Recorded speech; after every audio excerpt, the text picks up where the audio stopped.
Assalamualaikum warahmatullahi wabarakatuh. Alhamdulillahirrabbilalamin wabinastain wala umurid dunya wadin wassalatu wassalamu ala asrafil anbiya'i wal mursalin wa ala alihi washabihi ajmain amma ba'du.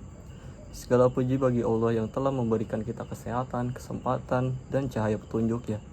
Salawat serta salam semoga kita tercurahkan kepada Nabi Muhammad SAW. Perkenalkan, nama saya M. Ridwan Al-Mahri.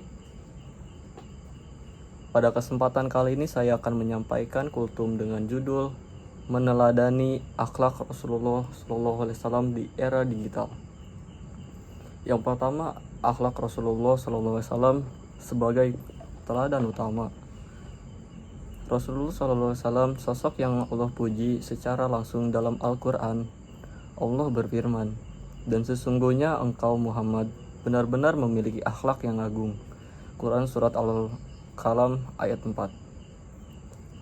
Beliau adalah pribadi yang jujur, santun, amanah, tidak suka menyakiti, dan selalu membawa kedamaian bagi sekitarnya. Bagi sahabat masuk Islam bukan karena retorika, tetapi karena akhlak beliau yang memikat. Dalam sebuah hadis disebutkan, "Sesungguhnya aku diutus untuk menyempurnakan akhlak yang mulia." Hadis riwayat Ahmad.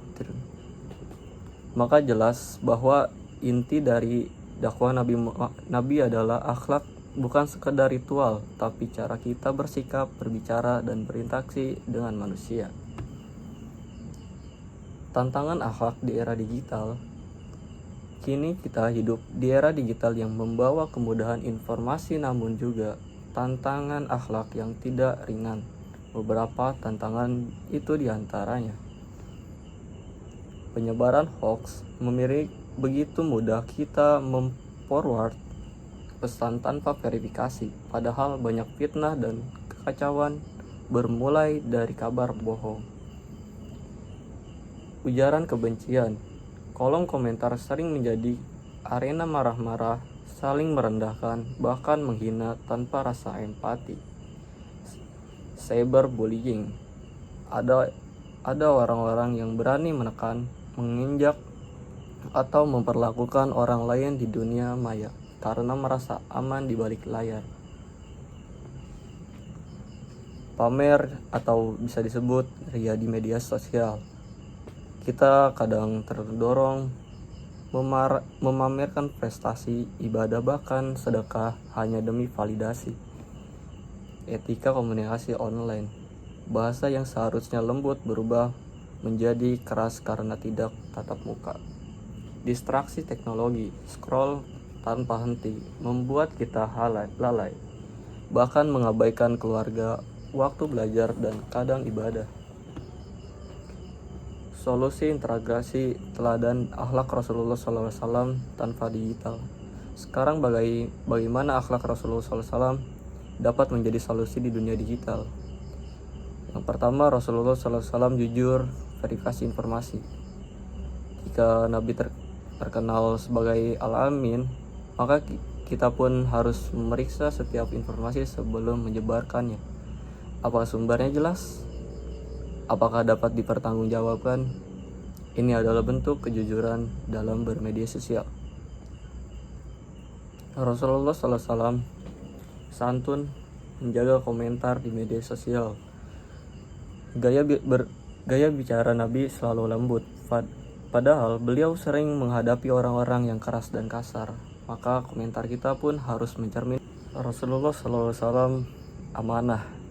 Beliau tidak pernah mengkhianati kepercayaan. Di dunia digital ini berarti tidak menyalahgunakan data, tidak membuka rahasia chat orang lain, dan mengharapkan privasi. Rasulullah SAW tidak suka menyakiti.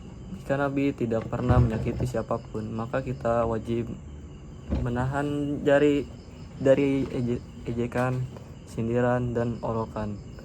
Mengertikan cyberbullying adalah bagian dari iman. Rasulullah SAW sederhana. Prinsip hidup beliau adalah tidak berlebihan, maka kita pun perlu menjaga niat ketika mengunggah sesuatu agar tidak terjebak pamer.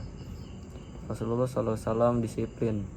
Beliau dengan menghargai waktu, maka kita pun harus mampu mengendalikan teknologi, bukan dikendalikan olehnya. Untuk kesimpulannya itu adalah di era digital memberikan peluang kebaikan sekaligus ancaman terhadap akhlak. Solusi terbaik adalah kembali pada teladan Rasulullah SAW.